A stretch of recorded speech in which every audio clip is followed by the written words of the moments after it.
Hey VC, what's up? It's me, yours truly, coming right back for another video, kind of a back-to-back contest entry. Just did a video entry for Bill the Vinyl Verse, his 300 subs contest, and now I'm coming back to do a video for the Omaha Introvert, his 1,000 subscribers contest. So she posted this not too long ago, but yeah, I'm sure a lot of you guys know her. I mean, she's been very active in the VC for a little while now, and I think like a year or so, something like that. But yeah, so just wanted to kind of jump on board and do a response to her contest as well. So just to kind of jump right in, she had 3 questions, and I didn't write them down, so I'm trying to remember them. But I think the very first one was share like 3 of your favorite female artists, and she said, or maybe 3 female artists that you feel should get more exposure, or kind of you think they're great, but maybe don't get quite as many props as they should. Which was that was a stressful question because there were so many that I had to leave out. But what I thought about doing on my 3 favorite was I thought, okay, let me kind of pick one R&B, one kind of rock, and one kind of jazz, just to somehow limit myself. But then I felt like so bad leaving out, gosh, Natalie Merchant, leaving out Blondie, the Cranberries, and it's just like, oh. But this is what I came up with. So and actually, I guess I kind of cheated because I didn't cheat. I'm gonna answer both questions, favorite, and then ones I feel need more exposure. So let's start off with favorites. From a rock standpoint, with Joan Jett, Pat Benatar, and all the women I just love in rock, Joni Mitchell, I just could not find a way to not pick Stevie Nicks. I just could not do it. So she definitely has to be right there with my faves. I mean, her, especially when you start crossing between her solo career and Fleetwood Mac, I mean, ugh, come on.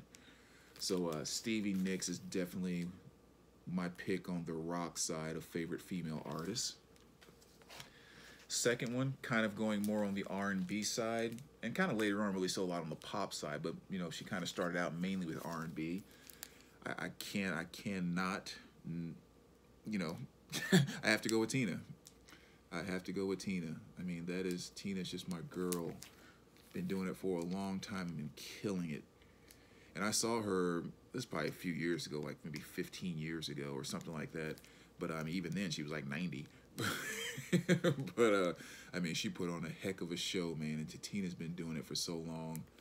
So I had to go with her kind of on the R&B side of that. And then when I thought about more so on the jazz side, my girl Diana Krall. Love, love, love Diana.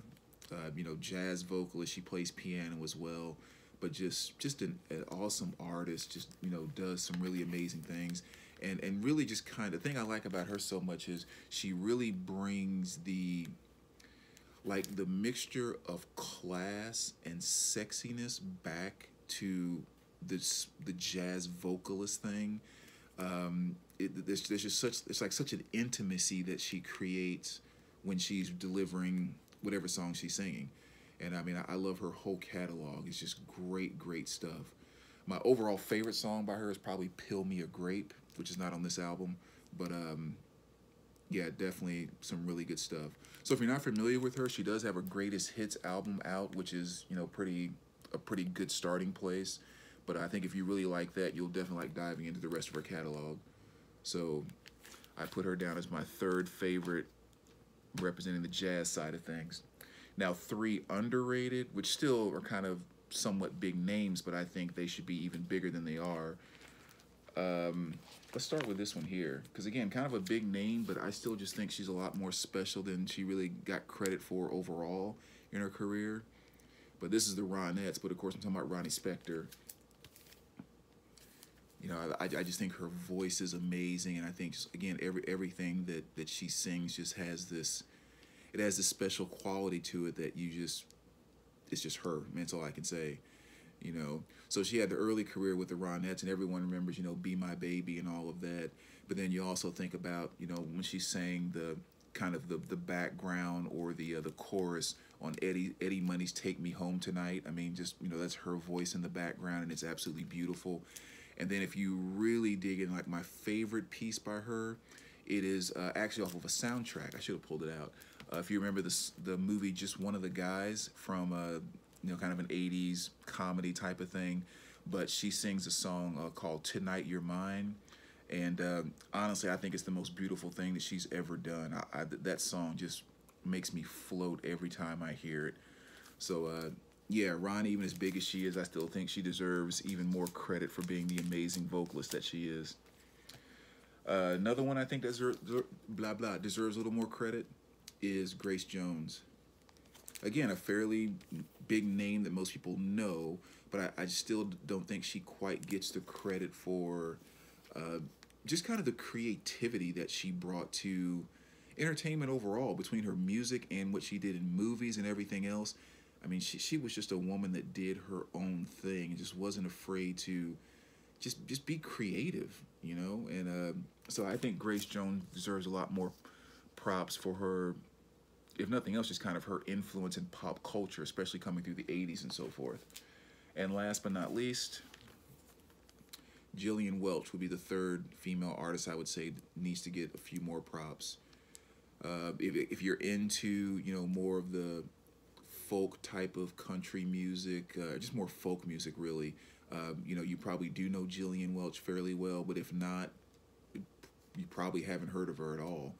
But I mean, she really just makes some great folky type of just, southern down home, I guess somewhat not bluegrass, but just really great stuff. And I mean, all her albums are fantastic. This is the only one they've put out on vinyl, which is Soul Journey, which just came out, was it last year? I mean, it's pretty recent, but talk about a woman that should have her entire catalog on vinyl. She is one. Best song on here, in my opinion, is Look at Miss Ohio. I think that's definitely a great one. Some of her other stuff that you might want to check out would be Whiskey Girl off of another album. My First Lover, another great song. But just kind of in general, most of you probably have heard her and didn't know about it, because a lot of the stuff on the Oh Brother Where Art Thou soundtrack, she performs on like 3 or 4 of the songs on that soundtrack. So if you've seen that movie and heard that soundtrack, you like it, you definitely love Jillian Welch. So check out all of her other stuff too. So the next question was, it was name 2 subgenres and then kind of show some examples of, what you may like in there. So 2 of my favorite subgenres is, I would say number 1 on the metal side of things, a genre that's kind of labeled as industrial metal. I think that is definitely one of my favorite genres within the metal category. I mean, love thrash, of course. I do like some grindcore stuff, but I tend to try to take that in dosages. But yeah, the industrial metal is definitely one that I like. And so one of the bands that represents that the most, which my favorite band, so it kind of lines up, Godsmack. I think that they're kind of one of the great examples of that, and I love them to death. Now, I mean, Awake, their first 4 albums are my favorite albums. The first 2, without question, are my 2 favorites. But this is 10,000 Horsepower. And, it's always kind of hard to always be able to define a subgenre like that. But in general, the attributes that I tend to find in industrial metal is it's very rhythmic. You're not going to find a lot of, I mean, and you will here and there, but just in general, you don't find a lot of shredding. It's not all about speed. A lot of it is just about getting on a groove, and like getting on a pounding groove is kind of the trademark of industrial metal that I love. I think another band that kind of fits in that really well is Korn, is another great example. Like Korn, again, you don't hear any guitar solos just going crazy and kind of doing the Randy Rhoads type of thing or the Zakk Wylde type of thing. It's just everyone gets on a groove, they're down-tuned, and it's just a rhythm of pounding, and I love that, especially live concerts. I mean, like some of the greatest moments to me from a live concert standpoint, especially when I see Godsmack, is when they perform the song Awake and Moon Baby. The second half of each one of those songs, when they do that live, it's just power. I love it. Absolutely love it. So that would be the first subgenre. The second one I would say kind of goes to the jazz side of things, and it's free jazz. Definitely one of those genres where people either love it or they completely hate it and say it's nothing but just a bunch of crazy noise and I can't stand it. I haven't met a lot of people that go, "Yeah, free jazz, it's okay." You know, sometimes. Like I usually don't hear that very much as either, "Oh, that stuff is awesome," or "That stuff is total crap." So I actually pulled out 3 examples because I couldn't limit myself to one. So maybe a good starter would be John Coltrane's Ascension. I think that's a really good one. And again, the easiest way to define free jazz to people that don't like it, they all say nobody is playing the same thing. It almost sounds like you just walked into a room where people were just warming up, you know, drummers warming up, sax players warming up, that trumpet player's warming up, that pianist is warming up, and somebody just kind of put a microphone in the middle of the room while everyone was warming up, kind of playing their own thing. But I don't know, I get something out of it. When I hear it, it's just I always tend to find my place in it, if you will. And all of a sudden, like I hear a beat, I hear a rhythm, I hear a feel, and I'll catch myself like nodding my head, and it's not going with any beat or anything. Again, I just kind of find my place in it, and that's why I love it. But again, Ascension by John Coltrane is a great example of that, a very good one to get. And these two will really take you kind of right into it, you know, full max. If you talk about Sunra and Strange Strings, this is really one, again, it sounds like when it walked into an orchestra and everyone's just in there warming up and it just got recorded. But again, I don't know why, but I freaking love it. And another great one here too, Fanfare for the Noah Ages. This is the Free Jazz Posse, and just another really, really great example of just stuff hitting your ear. So I actually be really interested because they haven't pressed this on vinyl yet, which who knows if they ever will. But yeah, look this up, take a listen, and maybe leave a comment on this video. Kind of let me know what you thought about it. Maybe commit to listening to at least one song from front to back, and let me kind of know what you think about it. But yeah, free jazz is a subgenre that I love, love, love. All right, and then the last question was, oh, like your favorite piece of audio equipment that you know, just kind of one of your favorites that you still have type of thing. And for that, I actually have taken to the other room. My main system here sounds absolutely great, and these are fantastic pieces. And from an amplifier perspective, you know, this is more powerful and all of that. But there's one core piece that I got it. I've bought and sold amps and turntables and CD players and everything. I mean, I can't even begin to tell you how many of those have come and gone. But this is the one piece that has never gone anywhere and will never go anywhere. So let me actually just kind of walk back here and show it to you here really quick. Again, this is just kind of one of those mainstays, just I think that I'll never get rid of.